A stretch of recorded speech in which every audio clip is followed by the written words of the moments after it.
Hi everyone, and thanks to everybody who has subscribed to my channel. I'm very, very grateful. Please subscribe so you'll be notified when my new videos come up. Today I'd like to speak about the Seanad elections, the appointments by the Taoiseach Micheál Martin to the Seanad following the general election that was held on November the 29th.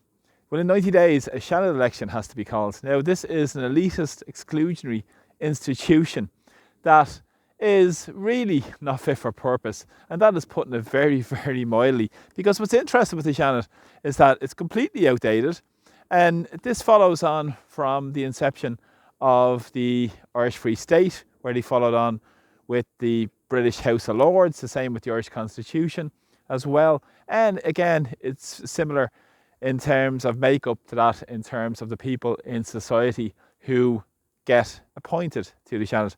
Yesterday, Micheál Martin appointed 11 new members to the Seanad to come to a total membership of 60. Now, it's the upper house of the Oireachtas, and really its job is supposed to be to oversight and scrutinise bills that come before it. They don't have any power to stop those bills. They can just refer them back to the House, the Dáil Éireann, for approval, or again refer them on to the President, where he can refer bills on to test their constitutionality to the Supreme Court.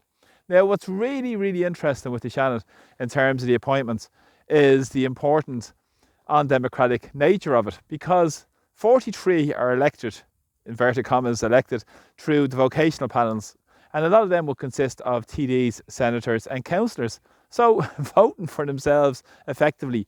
6 come through the higher educational panels. Now, they're very elitist in their nature as well, because 3 come from Trinity College, 3 alone from Trinity College, and then 3 will come from UCD, NUI, Maynooth, and NUI Galway, UCC and Maynooth also as well. But that's changing in 4 or 5 years' time, whenever the next election is held, because it's going to be open to all members of higher educations or graduates of any higher education establishment in Ireland to elect these next senators.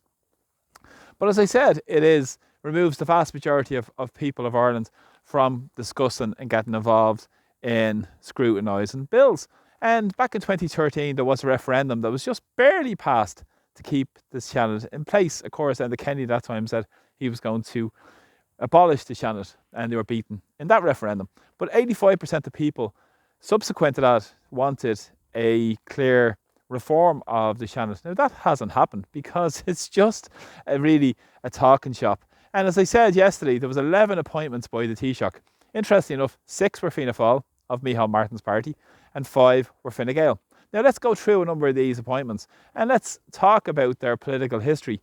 Of course, there was Evan Quillen was the highest profile appointment yesterday, who was behind the Fine Gael party only the last couple of days, and then got appointed to the Seanad. Now, she's a high-profile sports presenter within RTE. So the revolving door from RTE into politics continues. Now, we know RTE are the chief propagandists for the political establishment. So why is it surprising that they go into positions in the Seanad, which is an elitist institution, on a salary of just short of €80,000 per year? So Evan Quillen has moved in. Also, we had Dee Ryan from Fianna Fáil, who went for the mayor election in Limerick, didn't get in, went for the general election in around the Limerick constituency, didn't get in, and went for the Seanad election as well. The so-called election, the Seanad, didn't get in. But don't worry, Micheál appointed her to her 79,000 plus job. Now, also there was Alison Coleman, who, an ex-Fianna Fáil, who ran the general election, didn't get in, and interestingly enough, is ex-Sky, BBC, RTE. The revolving door continues. We also have Anne Rabbitte, who failed in the general election and the Seanad elections as well, but got appointed. Surprise, surprise. We had Lorraine Clifford Lee as well, who failed in the general election and the Seanad election as well, but hang on, she got appointed. Of course, her husband is John Lee, the editor of the Daily Mail. Surprise, surprise. Irish political and Irish corrupt life continues for the yes men and yes women of the corrupt establishment. And also, it didn't stop there. Imelda Goldsberry, who failed in the general election, got appointed to the Seanad. Nice gravy train, along with Joe Flaherty, Longford Westmeath TD, who lost the seat for Fianna Fáil, appointed to the Seanad. And of course, Fine Gael didn't stop there. with Simon Harris, but these were all Micheál Martin's appointments. So the whole facade of Fianna Fáil and Fine Gael being separate parties has been ripped asunder, because there has Noreen Bradley, I think, ran for Fine Gael in the general election in Donegal, didn't get in, but got appointed to the Seanad. Of course, she slated the constituents after that election to say they were all moaners and groaners in Donegal. Just couldn't make this nonsense up. And also we've had Mana Spoil, a Donegal councillor, who got appointed. We also had Niall O'Connor, I think, from Cork as well, with another councillor from Roscommon who got appointed to the Seanad. Now, isn't this very interesting, what goes on in Irish political life? The retirement home for those who failed in general elections get appointed to the Seanad, and those who are up and coming to look for seats in the future in their elections in their respective constituencies are appointed to the Seanad. It is just an absolute farce what's going on in Ireland, and they're making a mockery of any sort of notion of democracy and democratic institutions in Ireland.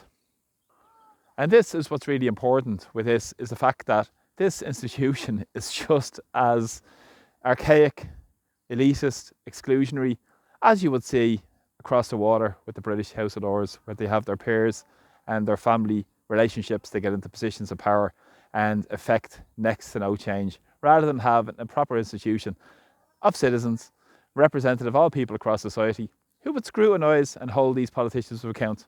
But hang on, we can't do that, because that goes against the government's narrative and against their push towards the European Union and their masters in Brussels. Well, here's hoping.